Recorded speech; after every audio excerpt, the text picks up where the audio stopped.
My name is Amelia Quinn, and this is the story of how a single cup of terrible coffee changed everything I thought I knew about power, love, and the thin line between salvation and destruction. You see, I'm what they call a low-ranked omega in a world that worships alphas.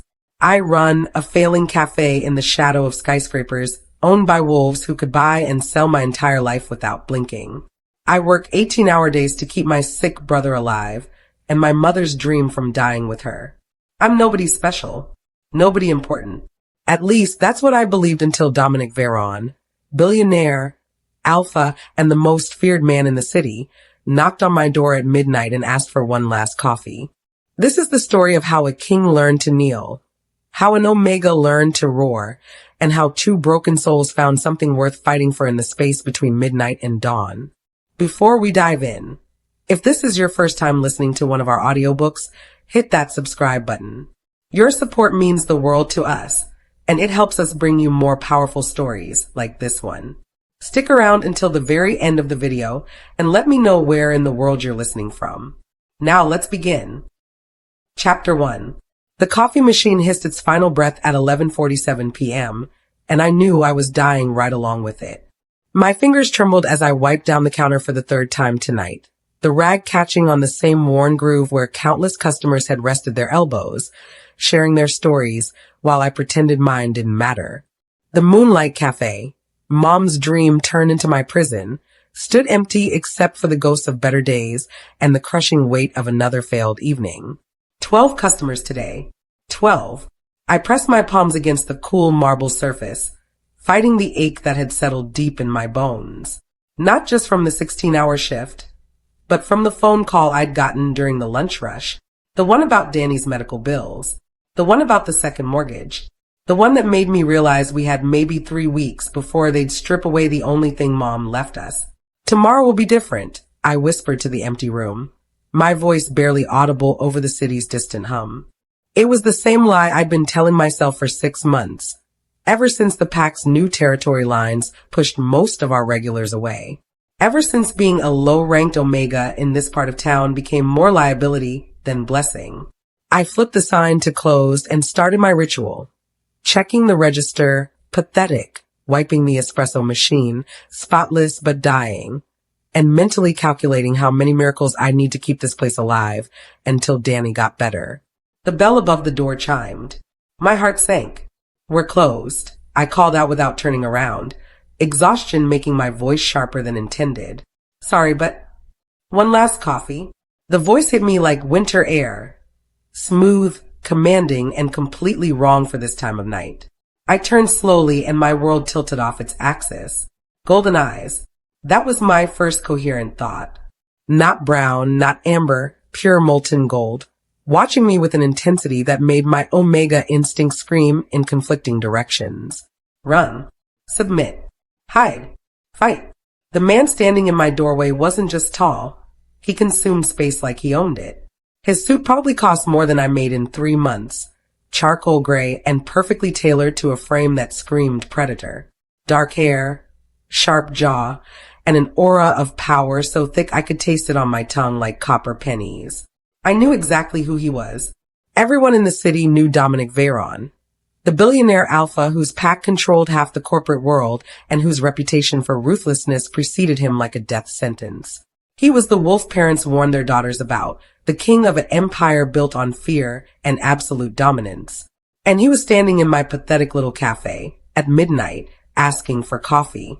Mr. Veron. The words came out steadier than I felt. I'm sorry, but we're really closed. The machine is all ready. I know what time it is. He stepped inside and the space immediately felt smaller, charged with an electricity that made my skin prickle. I also know you need the money. Heat flashed through me. Embarrassment and anger tangled together. Excuse me. His lips curved into something that wasn't quite a smile. The for sale sign in your window is 3 days old. Your coffee machine is from 1987. And you've been standing there for the last 5 minutes trying not to cry. The accuracy of his observation hit like a slap. I straightened my shoulders, meeting those impossible golden eyes. What do you want? I told you. Coffee. He moved to the counter with fluid grace, every step deliberate. Nothing fancy, Whatever you have left. I stared at him, searching for the catch, the cruel joke. Alphas like Dominic Veron didn't slum in Omega-owned cafes. They didn't ask for coffee at midnight. They definitely didn't look at low-ranked wolves like me with anything approaching interest. But there he was, waiting with infinite patience while my world crumbled around us both. The coffee's terrible this late, I warned, already moving toward the machine despite every instinct telling me to run. And I only have regular. No specialty drinks. Perfect. My hand shook slightly as I prepared the brew, hyper aware of his presence behind me. He wasn't just watching, he was studying me, and the weight of his attention made my skin burn. When I turned to hand him the cup, our fingers brushed. The contact lasted less than a second, but it sent lightning up my arm and straight to my core. His pupils dilated, nostrils flaring slightly, and I knew he'd felt it too. That'll be $3, I managed. He pulled out a wallet that probably cost more than my rent and placed a $100 bill on the counter. I don't have change for... Keep it. His voice had gone rougher, more wolf than man. For the coffee, and for staying open. I stared at the money, then back at his face. Why are you really here? For a moment, something flickered in those golden depths. Something that looked almost vulnerable. Then his mask slipped back into place. Maybe I couldn't sleep. He lifted the cup to his lips, took a slow sip, and his eyes drifted closed. When he opened them again, they were fixed on mine with an intensity that stole my breath. Maybe I was driving past and saw the light still on. Or maybe you're playing some kind of game I don't understand. Smart girl. The approval in his voice made my traitorous heart skip. But no games. Not tonight. He drank the coffee like it was fine wine, savoring each sip while I stood frozen, caught between terror and fascination. When he finished, he set the cup down with deliberate care. What's your name? He asked.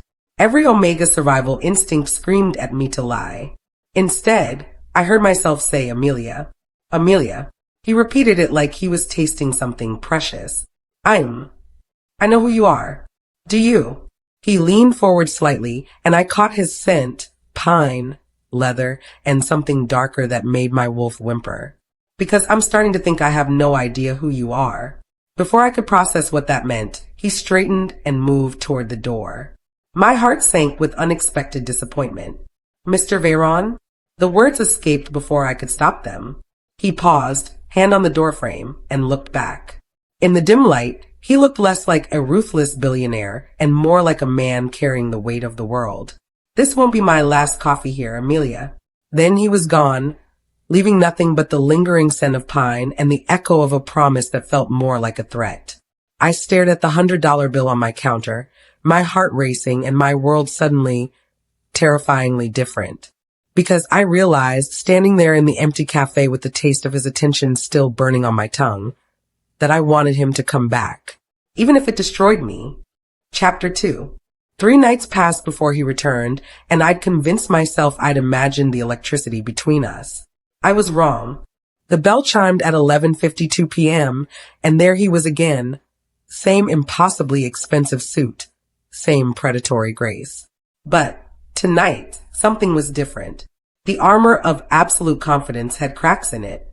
We're still open, I said before he could ask, and his mouth quirked upward in what might have been surprise. Expecting me? Hoping you'd stay away. The lie came easily, even as my pulse quickened at the sight of him.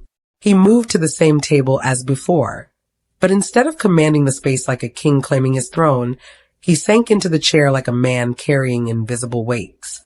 His usually perfect hair had finger tracks through it, and there were shadows under those golden eyes that spoke of sleepless nights and battles fought in boardrooms. Same order, I asked, already knowing the answer. Please. As I worked, I felt his gaze tracking my movements, but it wasn't the predatory assessment from before. It was different. Hungrier, but not for conquest. For something I couldn't name. When I set the cup in front of him, he wrapped both hands around it like he was trying to steal its warmth. Long day. The question slipped out before I could stop it. His eyes flicked to mine, searching. You could say that. He took a sip, and his entire body seemed to relax. Not just relax, transform. The rigid mask of the ruthless alpha melted away, leaving behind something almost human. It tastes alive, he murmured, more to himself than to me. It's just coffee. But even as I said it, I knew that wasn't true. Everything felt different when he was here. The air crackled with possibility, danger, and something that made my wolf pace restlessly under my skin. Is it? He looked up at me, and for a moment I forgot how to breathe. Because I've had coffee in every corner of the world, Amelia. $500 pound beans from Jamaica. Kopi Luwak from Indonesia. Coffee served in crystal cups by people who wouldn't dare look me in the eye. He took another sip. None of it tasted like this. Maybe your taste buds are broken. The laugh that escaped him was raw, genuine, and completely unexpected. Maybe they are. I should have gone back to cleaning, should have maintained the professional distance that kept omegas like me safe from alphas like him. Instead, I found myself lingering by his table. You don't look like you slept, I observed. Haven't. Not well, anyway. He studied me with those unsettling golden eyes. What about you? Still carrying the weight of the world on your shoulders? The casual way he referenced our first conversation, the way he'd seen straight through my walls, made my chest tight. Someone has to. Do they? Danny needs his medication. The cafe needs repairs. The bank needs payments. I shrugged, trying to make it sound casual instead of crushing. World doesn't stop spinning just because I'm tired. Something shifted in his expression. Danny, my brother. I shouldn't have told him that. Personal details were ammunition in his world. But there was something in his eyes that made me want to trust him, and that terrified me more than his reputation ever could. How old? 15. I stopped myself. Sharing Danny's condition would only make us more vulnerable, more pathetic in his eyes. He's what? I met his gaze, saw something that looked almost like genuine concern, and made a decision that would either save us or destroy us. Sick. Chronic condition that requires treatments we can't afford. The words tasted bitter. But that's not your problem, isn't it? The quiet intensity in his voice made me step back. What's that supposed to mean? Instead of answering, he stood and moved to the window, staring out at the empty street. In the dim light, he looked less like the ruthless billionaire the papers wrote about and more like a caged wolf, pacing the boundaries of an invisible prison. Do you know what I did today, Amelia? Terrorize some board of directors? Close. He turned back to me, and the exhaustion in his eyes was so raw it made my chest ache. I fired 300 people. Good people. People with families, mortgages, children who need medical care. His jaw tightened. All because their division wasn't profitable enough to satisfy shareholders who already have more money than they could spend in 10 lifetimes. I didn't know what to say to that. In my world, alphas like him were distant figures, powerful, untouchable, and completely removed from the consequences of their decisions. I'd never considered that those decisions might weigh on them. Why are you telling me this? He was quiet for so long I thought he wouldn't answer. Then, because you're the first person in years who's looked at me like I'm just a man. The confession hit me like a physical blow. You're not just a man. You're, what, a monster? His smile was bitter.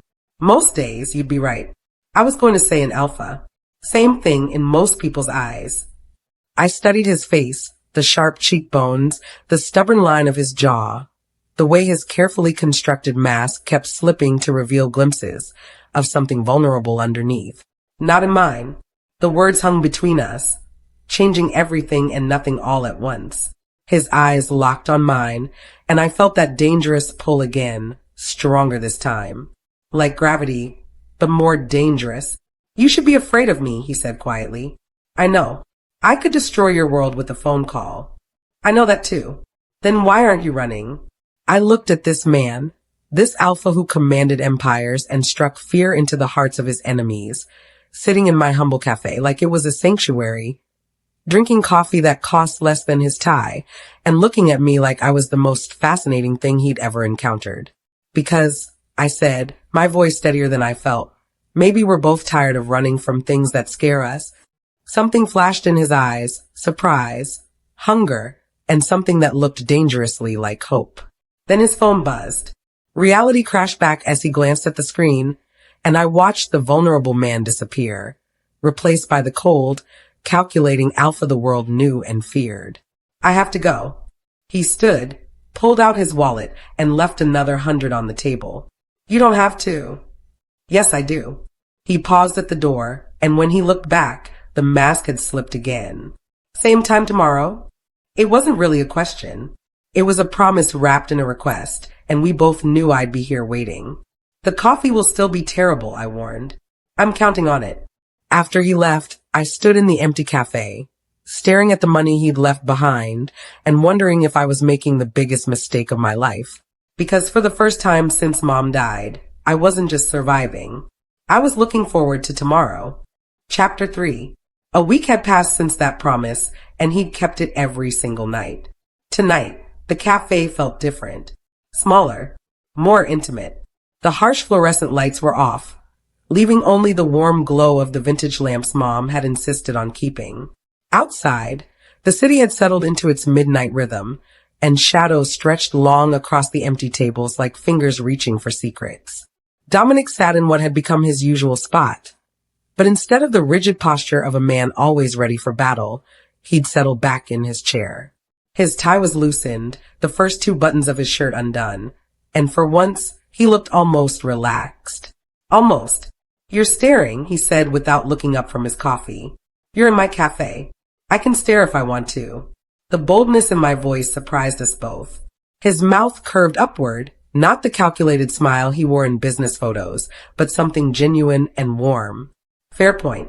I'd been wiping down the same table for the past 5 minutes, using it as an excuse to stay close without seeming obvious. But the silence between us had weight tonight, heavy with things neither of us wanted to say. Can I ask you something? The words escaped before I could stop them. Shoot. Why do you really come here? I set down the rag and faced him fully. And don't say it's for the coffee, because we both know that's bullshit. He was quiet for so long I thought he wouldn't answer. When he finally spoke, his voice was barely above a whisper. Because this is the only place in the world where no one wants anything from me. The raw honesty in his confession made my chest tight. That's not true, isn't it? He looked up at me, and the vulnerability in those golden eyes was almost too much to bear.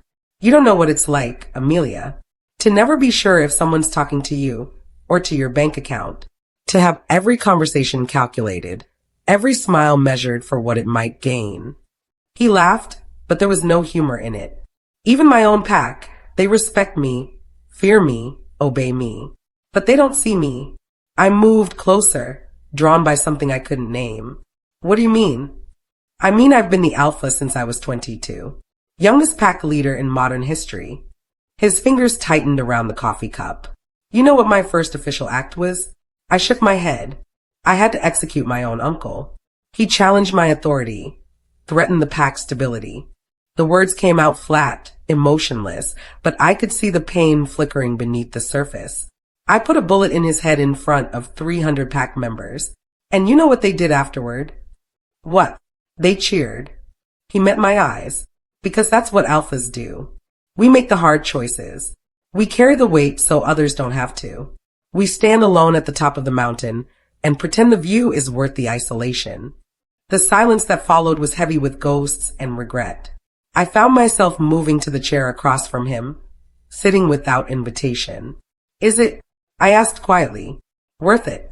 I used to think so. He studied my face like he was memorizing it.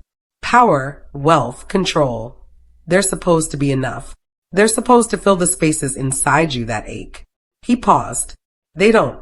Then why not walk away? From what? This is all I know, Amelia. All I've ever been allowed to be. His voice got quieter, more raw. Do you know what it's like to have everything you could ever want and still feel empty? To be surrounded by people who would die for you but wouldn't dare tell you the truth? To go to bed every night wondering if this is all there is? The pain in his voice resonated with something deep in my chest. Actually, I do. He looked surprised. You. I shouldn't have said anything. Should have kept my walls up, my secret safe. But something about the way he'd stripped himself bare made me want to match his honesty. You think being at the bottom is any different? I pulled my knees up to my chest, suddenly feeling smaller. You get to be lonely at the top. I get to be lonely at the bottom. Same feeling, different view. Tell me. The two words weren't a command. They were a plea. My mom died owing money to people who don't accept late payments. The words tasted bitter. Danny got sick, and the treatments... God. The treatments cost more than I'd make in 5 years. So Mom took out loans. From the bank first, then from less official sources when the bank said no. His eyes darkened. Loan sharks. Pack back loan sharks. I wrapped my arms tighter around my knees. The kind who don't just take your house when you can't pay. They take pieces of you until there's nothing left. How much do you owe? Enough to buy your car. Maybe 2 of them. I tried to make it sound like a joke, but we both knew it wasn't funny. I work 18-hour days, 7 days a week, and I'm still drowning. Every morning I wake up hoping for a miracle, and every night I go to bed knowing tomorrow will be exactly the same. Why don't you ask your pack for help? The laugh that escaped me was hollow. What pack? Low-ranking Omegas don't get packs, Dominic. We get tolerance. On good days. I met his eyes. You want to know what it's like to be invisible? Try being an Omega in a world that only sees rank. Try watching people look right through you because you're not worth their time or attention. I see you. The words hit me like lightning, immediate and electric. Why? Because you're real. He leaned forward, his intensity making the air between us crackle.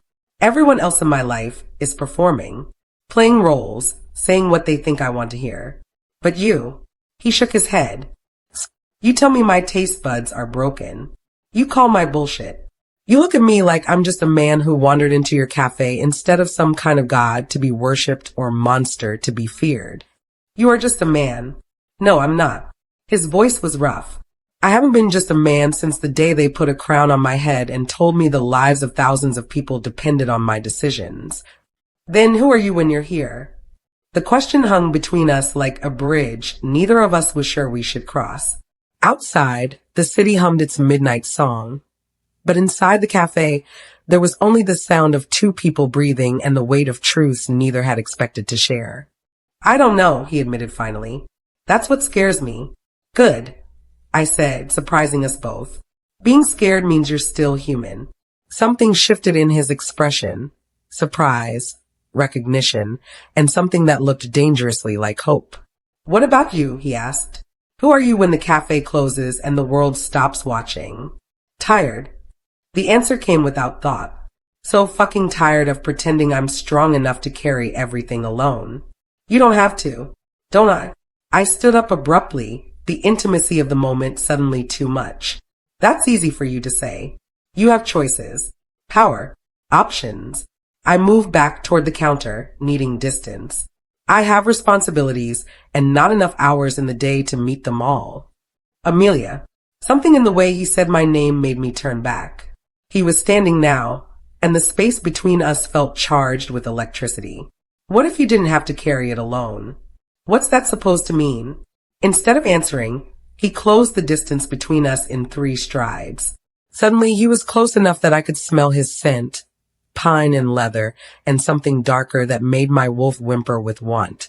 It means, he said quietly, his voice rough with something I couldn't identify, that maybe we don't have to be lonely anymore. My heart stopped, then started again, faster than before. Dominic, I know it's crazy. I know I'm the last person you should trust. His eyes searched mine. But being here with you, it's the first time in years I've felt like myself instead of just the role I play. This is dangerous, but even as I said it, I wasn't stepping away. I know. You could destroy me. I know that too. He lifted his hand slowly, giving me time to pull away. When I didn't, he traced the line of my jaw with fingers that trembled slightly. But what if instead of destroying each other, we saved each other? The question hung in the air between us, full of possibilities and promises that terrified me more than any threat ever could. Because I was starting to realize that Dominic Veron, the feared alpha, the ruthless billionaire, the king of the corporate world, wasn't my enemy. He was something much more dangerous. He was hope. Chapter 4. The next night, something had changed. I felt at the moment he walked through the door. A shift in the air, electric and dangerous. His usual controlled demeanor was still there, but underneath it, something wilder prowled just beneath the surface. You're late, I said, trying to keep my voice steady as he approached the counter. Boardroom ran over, but his eyes weren't on my face. They were tracking the movement of my hands as I prepared his coffee. The way my pulse fluttered at my throat, the slight tremor in my breathing. Hostile takeover. Got bloody. Literally. Only my reputation. His mouth curved into something that was more predator than smile. Though the other CEO might disagree. I set his cup down, and when our fingers brushed during the exchange, the contact sent fire shooting up my arm. His pupils dilated instantly, and I caught the sharp intake of his breath. Careful, he murmured. But I wasn't sure if he was warning me or himself. He moved to his usual table, but instead of sitting with his back to the wall like always, he chose the chair that gave him an unobstructed view of me. The intensity of his gaze made my skin feel too tight, like I was being hunted by something beautiful and deadly. I tried to focus on my closing routine, but I was hyper-aware of every sound he made. The soft clink of ceramic against wood, the rustle of expensive fabric as he shifted in his chair, the almost inaudible growl that rumbled in his chest when I bent to wipe down a low table. You're staring again, I said without turning around. I'm studying. The honesty in his response made me face him. Studying what? You. His golden eyes were molten in the dim light. The way you move, the way you hold yourself like you're ready for a fight, even when you're just cleaning tables. The way you smell like coffee and vanilla and something that's purely you. My breath caught. Dominic, you're not what I expected an Omega to be. What did you expect? Submission. Fear. The need to please. He stood slowly, moving toward me with fluid grace. Instead, I find fire. Defiance. A woman who looks at me like she's deciding whether I'm worth her time. Maybe I am. And your conclusion? I should have stepped back. Should have put distance between us before this conversation, went somewhere we couldn't return from. Instead, I lifted my chin and met his gaze directly. Still deciding. The laugh that escaped him was rough, appreciative. God, you're magnificent. Something in his tone made my wolf stir restlessly beneath my skin. Not in submission, but in recognition. Like calling to like. It should have been impossible. Alphas and omegas weren't equals, weren't matches. But standing here in the dim light of my mother's cafe, I felt something I'd never experienced before. Power. My own power, rising to meet his. I can smell your wolf, he said quietly, moving closer. She's not hiding from mine. Should she be? Every other Omega I've ever met. He shook his head. Their wolves cower when they sense my dominance. Yours. His eyes darkened. Yours is watching mine like she's deciding whether to run or pounce. The accuracy of his observation sent heat pooling low in my belly. Because he was right, my wolf wasn't afraid of his. If anything, she was intrigued by the challenge he represented. What does that mean? I whispered. It means you're dangerous. He stopped just close enough that I could feel the heat radiating from his body. It means I should stay away from you. But you won't. No. His voice was rough with want and frustration. I won't. He reached for his coffee cup, and I watched as his fingers, long, elegant, powerful, wrapped around the chipped ceramic. The mug looked fragile in his hands, and something about the contrast sent a shiver down my spine. Our eyes locked as he lifted the cup to his lips, and for a moment, the world narrowed to just us. The cafe, the city, the impossible gulf between our worlds. All of it faded until there was nothing but the sound of our breathing and the weight of everything we weren't saying. I dream about you, he admitted, his voice barely audible. My heart stopped. Dominic, every night since I walked into this cafe, I dream about your laugh, your scent, the way you look at me like I'm just a man instead of a monster. His grip tightened on the mug. I dream about things I have no right to want. What things? The question escaped before I could stop it, and I saw something flicker in his eyes. Hunger, need, and something that looked like pain. I dream about waking up next to you. About hearing you say my name like a prayer instead of a challenge. His voice dropped to a whisper. I dream about what it would feel like to have someone who chose me for who I am instead of what I can give them. The confession hit me like a physical blow, and I had to grip the edge of the table to steady myself. You can't say things like that, I managed. Why not? Because I struggled to find words that would build walls instead of tearing them down. Because you're you and I'm me and this is impossible.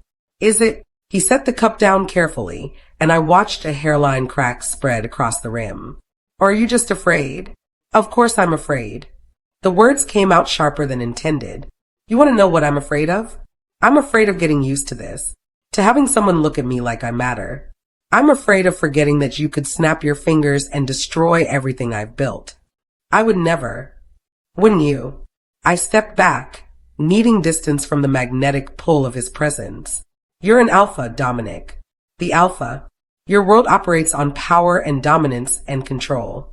What happens when this little fantasy gets boring? When you remember that I'm just a broken down omega with more problems than solutions. Something dangerous flashed in his eyes. You think this is a game to me? I think you're used to getting what you want, and right now, you want something you can't have. It makes me a challenge instead of a person. The silence that followed was thick with tension. When he spoke again, his voice was deadly quiet. You want to know what I see when I look at you, Amelia? I didn't answer, but he continued anyway. I see a woman who works 18-hour days without complaint, who sacrifices everything for someone she loves, who faces impossible odds with her chin up and fire in her eyes. He moved closer, and I felt the full force of his presence like a physical weight. I see someone who's stronger than most alphas I know, braver than any of my pack, and more real than anyone else in my world. Stop. The word came out as a whisper. I see someone worth fighting for, someone worth protecting, someone worth. Stop. Louder this time, backed by panic. Just stop. Because I could feel it happening, the walls I'd built around my heart crumbling under the weight of his words. The careful distance I'd maintained dissolving like sugar in rain. I can't be what you need, I said desperately. I can't be your salvation or your redemption or whatever it is you think you see in me. I'm barely keeping my head above water as it is. Then let me help. How? The question came out like an accusation. By throwing money at my problems? By using your influence to make them disappear? That's not help, Dominic. That's ownership. The words hit their mark. I saw it in the way his jaw tightened, the way his hands curled into fists at his sides. That's not what I meant. Isn't it? I wrapped my arms around myself, suddenly cold. Because from where I'm standing, it looks like the alpha found something shiny and new, and now he wants to add it to his collection. You're not a possession to be owned. Then what am I? The question hung between us like a blade, and I saw the exact moment he realized he didn't have an answer that wouldn't damn us both, because the truth was too dangerous to speak aloud. The truth was that I was becoming something neither of us had expected, not just an omega to his alpha, not just a challenge to be conquered. I was becoming necessary, and in a world where necessity meant vulnerability and vulnerability meant death, that truth was the most dangerous thing of all. I should go, he said finally, but he didn't move. Yes, you should. This isn't over, Amelia. It has to be. He looked at me for a long moment, and I saw the war playing out behind his golden eyes. Want versus responsibility. Need versus wisdom. The man versus the alpha. Finally, he pulled out his wallet and placed money on the table. More than usual. Enough to cover Danny's medication for a month. Dominic, I can't. You can. His voice was final. And you will. He moved toward the door, then paused with his hand on the frame. For what it's worth, he said without turning around, you're wrong about one thing. What's that? This isn't a fantasy, and you're not a challenge to be conquered. He looked back at me, and the raw honesty in his eyes took my breath away. You're the first real thing I've found in a world full of lies, and I'm not walking away from that. Not even if it destroys us both. Then he was gone, leaving me alone with the scent of pine and leather and the terrible, wonderful knowledge that I was falling for a man who could ruin me with a single word. But as I stared at the money on the table, money that would keep Danny's treatments going, money that might buy us another month of survival, I realized something that terrified me more than his power ever could. I didn't want him to stay away. I wanted him to fight for me. Chapter 5. For 3 days, he didn't come. I told myself it was better this way. Safer. That the absence of his overwhelming presence meant I could breathe again, think clearly, Remember all the reasons why getting involved with Dominic Veron was the kind of mistake that ended in devastation. But my traitorous heart kept track of every hour that passed without the familiar chime of the bell, every night that closed without golden eyes watching me from across the room. On the fourth night, I was ready to admit I'd been wrong about everything. That maybe his absence was mercy disguised as abandonment. That maybe. The bell rang at 11:58 p.m. My hand stilled on the espresso machine, and I didn't turn around. Couldn't. Because if it wasn't him, I might actually break apart right there on the cafe floor. "We're about to close," I said to the darkness behind me. I know. His voice hit me like a physical touch, rough and tired and achingly familiar. When I finally turned, the sight of him stole whatever composure I'd been clinging to. He looked like hell. His usually perfect hair was disheveled, his suit wrinkled, and there were shadows under his eyes that spoke of sleepless nights and battles fought in the dark corners of his mind. But it was his expression that undid me. Raw, vulnerable, and completely stripped of the masks he usually wore. "You came back," I whispered. I tried to stay away. He moved toward the counter with the careful precision of a man who'd been drinking, though I couldn't smell alcohol on him. Just exhaustion and something that might have been desperation. Spent 3 days convincing myself you were right. That I was being selfish. That I should leave you alone. What changed your mind? Danny. The name hit me like cold water. What about Danny? His treatments. They started again yesterday. Dominic reached into his jacket and pulled out a manila envelope, placing it carefully on the counter between us. Experimental therapy. The best doctor's money can buy. He's got a real chance now. My hands trembled as I stared at the envelope. "How do you know about?" "Because I made some calls. Because I couldn't stand the thought of you carrying that weight alone." His voice was quiet, almost apologetic. Because I'm exactly the kind of man who uses his power to get what he wants, even when what he wants is to help someone who doesn't want his help. I opened the envelope with shaking fingers. Medical records, payment confirmations, a treatment plan that would have taken me 20 years to afford, all stamped paid in full. "I can't accept this." But even as I said it, I was thinking about Danny's face when he'd called to tell me about the new doctors, the hope in his voice for the first time in months. "You already have. The treatment started 2 days ago." Dominic's eyes never left my face. "Your brother is going to live, Amelia. Really live. Not just survive." Tears I'd been holding back for weeks finally spilled over. "Why?" "Because I could. Because you needed it. Because watching you break yourself apart trying to save him was killing something inside me I didn't even know existed." He stepped closer, and I could see the pain etched in every line of his face. "Because I'm in love with you." The words hit me like lightning, immediate and devastating. Don't what?" "Don't love you." He laughed, but there was no humor in it. "Too late. Way too fucking late. You don't know me. You don't know what loving me means. I know you work until your hands bleed to keep this place alive, because it's all you have left of your mother. I know you cry in the storage room when you think no one's listening because you're scared Danny won't make it to 16.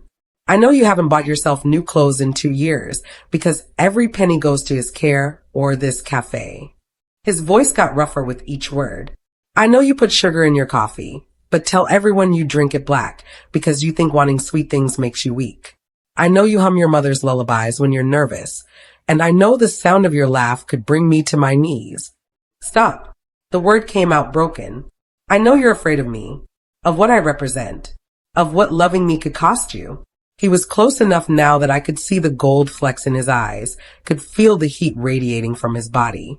And I know you feel this thing between us too. This impossible, dangerous, perfect thing that neither of us wanted, but both of us need. It doesn't matter what I feel. Doesn't it? You're asking me to trust you with everything I am. My heart, my life, my family. I wiped tears from my cheeks with the back of my hand. What happens when you get bored? When the novelty wears off? When you remember that I'm just an omega from the wrong side of town? What happens when you realize I'm just a man pretending to be a king, he countered. What happens when you see all the blood on my hands, all the choices I've made that I can't take back? What happens when you understand that loving me means accepting that I'll always be a monster wearing a man's face? You're not a monster. How can you be so sure? I looked at him, really looked. At the pain in his eyes, the careful way he held himself like he expected me to flinch away, the envelope full of hope he'd placed between us like an offering. Because monsters don't save people. They don't lie awake at night worrying about someone else's pain. They don't walk into small cafes and treat broken down omegas like they're worth something. I took a shaky breath. And they sure as hell don't fall in love with women who can't give them anything but trouble. Something shifted in his expression. Surprise, hope, and something that looked dangerously like relief. Is that what you're giving me? Trouble. The worst kind. I stepped closer, close enough that our bodies were almost touching. The kind that changes everything. The kind that ruins you for anyone else. Promise. The single word was barely a whisper, but it contained everything. Hope and fear and desperate longing wrapped up in 2 syllables. Instead of answering, I reached up and cupped his face in my hands. His skin was warm, rough with stubble, and absolutely perfect. When I rose on my toes to kiss him, he met me halfway. The kiss was everything I'd imagined and nothing like I'd expected. Soft and fierce. Desperate and gentle, like we were both drowning and this was our only chance for air. He tasted like coffee and promises and something that was purely him. And when he pulled me closer, I melted into his warmth like I'd been cold my entire life without knowing it. When we finally broke apart, we were both breathing hard. This is insane, I whispered against his lips. Completely. It's going to be complicated. Impossible. People will try to tear us apart. Let them try. His arms tightened around me, and I felt something I hadn't experienced in years, safety. I've spent my whole life being alone, Amelia. If I have to fight the world to keep you, then that's what I'll do. Outside, dawn was beginning to creep across the sky, painting the world in shades of pink and gold. Soon, the city would wake up and reality would intrude on this perfect, fragile moment. But for now, there was just us. Just his arms around me and the impossible truth that somehow, against all odds, we'd found each other. I should probably lock up, I said, though I made no move to step away from him. Probably. But he didn't let go either.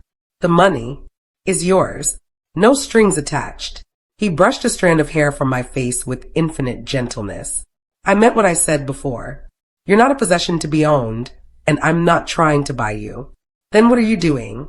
Loving you. Badly, probably, but the best I know how. The honesty in his voice undid me completely. Dominic, I know it's too much too soon.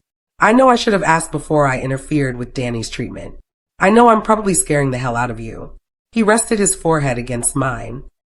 But I also know that I can't lose you. Not now. Not when I've finally found something worth fighting for. What if I'm not worth it? What if you are? The conviction in his voice left no room for argument. You're worth everything, Amelia. Don't you see that? Looking into his eyes, those impossible golden eyes that had haunted my dreams and challenged my assumptions and seen straight through every wall I'd built, I finally began to believe him. So what happens now? I asked. Now. He smiled, and for the first time since I'd known him, it reached his eyes. Now I take you to breakfast. Somewhere ridiculously expensive, where they'll look at us like we don't belong together. Do we belong together? I don't know. His honesty was brutal and beautiful. But I want to find out. If you'll let me. I thought about all the reasons I should say no. About the danger and the complications, and the very real possibility that loving Dominic Veron would destroy me in ways I couldn't even imagine. Then I thought about the alternative, going back to my empty apartment, to the endless cycle of work and worry and loneliness, to a life without this impossible, wonderful, terrifying man in it. Okay, I whispered. Okay. Breakfast. Let's do breakfast. I smiled up at him, and it felt like stepping off a cliff. But I picked the place. Somewhere that serves decent coffee and doesn't care if we don't belong. Deal. He kissed me again, soft and sure and full of promise. Just so we're clear. This won't be my last coffee here. No. I plan on drinking a lot of terrible coffee in this cafe, Amelia Quinn, for a very long time. My heart raced as I looked at him. This powerful, dangerous, beautiful man who'd walked into my world and changed everything. I knew the risks. Knew that letting him stay meant gambling with my heart, my freedom, maybe even my life. But as the first rays of sunlight streamed through the cafe windows, painting us both in gold, something inside me whispered the truth I'd been fighting since the first night he'd appeared at my door. Destiny had already chosen. And for the first time in my life, I was brave enough to choose it back. If you enjoyed this werewolf romance audiobook, don't forget to hit that subscribe button. See you in the next one.